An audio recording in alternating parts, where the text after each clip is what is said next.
What Ike Allen and Andy Anderson have created at AVAIYA is what the world needs. Hello, AVAIYA family. I'm Andy Anderson. My partner, Ike Allen, and I are teachers, mentors, and the co-owners of AVAIYA University. AVAIYA is the creator of over 1,000 books, films, courses, teachings, and other supportive resources. Thank you so much for joining us. Our fellow teacher, Dr. Todd Pressman, is back with us today to talk about cracking the code of shame and codependency, the deconstructing anxiety approach. Todd is a clinical psychologist, award-winning speaker, and international seminar leader. He has authored 3 highly acclaimed books in the field of human potential and is recognized as a media expert for his work. He helps people deconstruct anxiety, which we'll talk about in a minute. Welcome back to AVAIYA, Todd. Pleasure to be here, Andy. It truly is. Thank you for having me. Yeah, great to see you again. And so I'm curious, right? Your talk today being about deconstructing anxiety. What is this approach? Can you share a little bit about what that is to start us off? Sure. As a young man of 14, that's pretty young, right? I began my own search, and very intensively so, and had a wonderful experience with a trip around the world to study with some of the great teachers of the wisdom traditions, was raised by a father who was a psychoanalyst in the tradition of Freud. His teachers were students of Freud. And then, of course, I went to graduate school in psychology, but all of that became joined with an understanding over time, especially in my work with clients, that you can't get any real results for healing if you're not understanding that anxiety, AKA fear, is at the root of things. So I began looking how to deconstruct anxiety, getting very serious and devoted to deconstructing my own anxiety, finding out exactly what was at the root of that. And when I found the root, wow, all kinds of things opened up. I found some really powerful answers and wanted to share that with people. Well, yeah, let's talk about some answers. So as it relates to shame and codependency today, right, you're going to talk about cracking the code of shame and codependency. Could you share about what that means? Certainly. What's so exciting about, to me, the value of finding the anxiety at the root, what I call a core fear. And there are 5 core fears or universal themes of loss we can talk about. What's so valuable about that is once you find your own core fear, it accounts for literally every problem you have, including shame and codependency. So we can work on shame and codependency directly, get some nice healing and all of that. But if the root of the problem is left intact, it's going to spring up new weeds, as I like to say. It's not going to be fully resolved. Symptom substitution is what Freud called it. We're all familiar with the idea. So in deconstructing anxiety, we find the core fear, the root of any problem, including shame and codependency. When we deconstruct that, we have release from not just the shame and codependency, but the very source of what ails us, whatever the story might be. Got it. Yeah, that's a great, I love it. Getting to the core as opposed to fixing, I guess, really like the coping mechanisms, right? Exactly. That come up out of the fear. So, okay. So how does one even get to that core? What do you do to get to the core of your fear? Sure. In the Deconstructing Anxiety program, there are many exercises for transformation and 2 exercises for diagnosing a problem. So we have to diagnose the problem, get insight, and then we have to use that insight to inform action, corrective action. So those are the exercises for transformation. But the first exercise to diagnose the problem is the exercise for finding your core fear. It's called digging for gold because there's gold in that information. And we start out with a problem. Again, any problem will work. And it's absolutely fascinating in my mind to take a variety of problems, go through this process, find the same core fear at the root every time. Like this really is what constructs our personality, our worldview, our way of seeing and thinking and responding to things. You start with any problem, could be shame, could be codependency, and you ask one of 3 questions. Why is that upsetting to me? What am I afraid will happen next? And what am I afraid I will miss or lose? Notice these are all different forms of the question, what's the fear underneath that problem? So we begin our deconstruction by asking whichever of these 3 questions seems most relevant. You get an answer to that question. Why is shame about having failed on a test in school?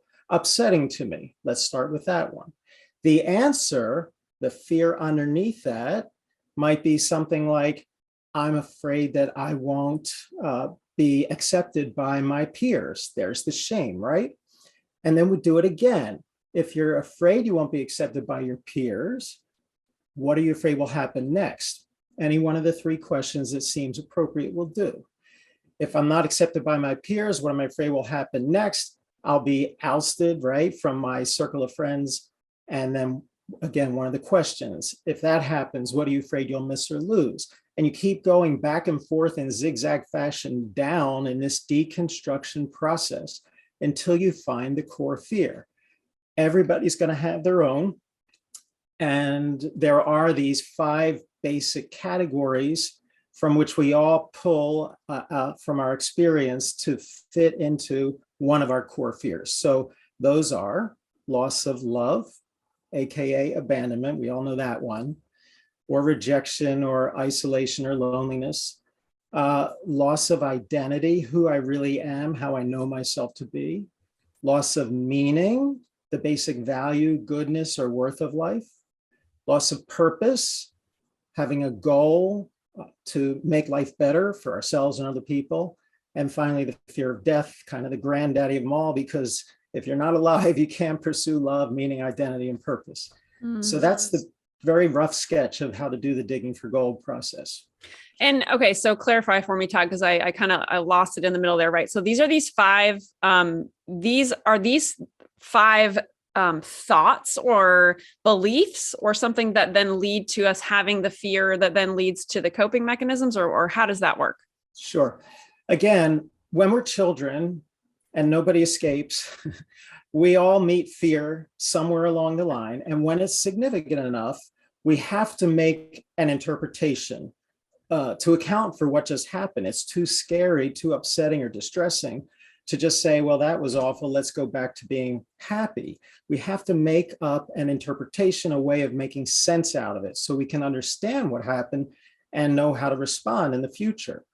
The way we make sense out of it, that interpretation, or like you said, belief system, becomes this core fear. And once we buy into that core fear, that is the lens through which we look at problems from then on. We're always going to see a potential problem through that understanding or interpretation. So for instance, if somebody gets stuck with a core fear of abandonment, let's say mom wasn't there for them at a significant moment when they needed her, then the next time someone they depend on makes a move to sort of leave physically, emotionally, that's what that child is going to be thinking about again. They're not going to be thinking I could die or lose my identity or meaning or purpose. They're going to be thinking about loss of love, abandonment. But somebody else in the same circumstance might choose a core fear of losing purpose or meaning or what have you. Mm-hmm. So each of us develops a thought system, a belief system, a way of interpreting and understanding and relating to life. Mm-hmm. And so from those 5, which of those do you see most related to codependency? I have some in mind for myself as I see them, but what are your thoughts there? Well, it's a really important question, and this is where I think the power of the deconstructing anxiety model shows itself. You cannot say that one person's experience of codependency or shame is going to lead to this particular core fear, and so will everybody else's. Whatever our original belief system, core fear is the lens through which we look at every problem once again. So if there's a problem that comes along that creates shame or codependency, we're going to think about that and relate to it and experience it. The distress of it is experienced in our unique way, according to our core fear thought system. And it's very important because as a therapist, I can't afford to say, oh, I know where this person's shame is going or this person's codependency. If I did that, I'd be imposing my own core fear interpretation. I have to be open to theirs. And as you go through this deconstruction, it's really like a map for your whole life. How the more you get down to the core fear, this universal theme of loss, which accounts for every problem, the more the higher layers account for more and more problems. So you start out with codependency, whatever the situation is. The next level down in the process shows an answer that accounts for more problems. The next level down, more, until you get to the final level, which counts for all problems, but you can't anticipate where that's going for any individual. You have to find out fresh on the spot. Okay, got it. The loss of identity one is intriguing to me. I'm curious if you could share a little bit more about like how you see that showing up. Like, what does that manifest into for people that you work with?